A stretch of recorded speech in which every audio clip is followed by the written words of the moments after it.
সুবলং ঝর্ণা ঐতিহাসিক, আপনারা দেখতে পাচ্ছেন একদম পানিবিহীন।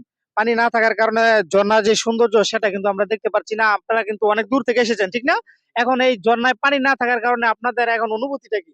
আমরা নরসিংদী থেকে আসছি।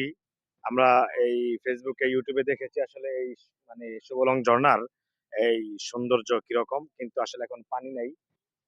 যার কারণে একটু আমরা মিস করতেছি, কিন্তু তারপরেও যে লেক এবং পাহাড়, এত উঁচু পাহাড়, আমি একেবারে অভিভূত।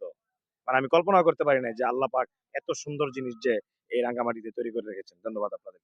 ভাই, অত্যন্ত সুন্দর এবং গুরুত্বপূর্ণ কথা বলেছেন। আসলে এই রাঙামাটি যে এত সুন্দর, এই সুবলং ঝর্ণা বা কাপ্তাই লেক আশেপাশে যে পাহাড় গুলো আছে, এগুলো না দেখলে কিন্তু আপনারা বুঝতে পারবেন না।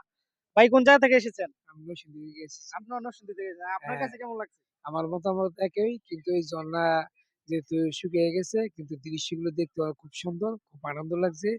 আমি আশা করি সবাই এই পর্যটকে খুব আনন্দ পাবে।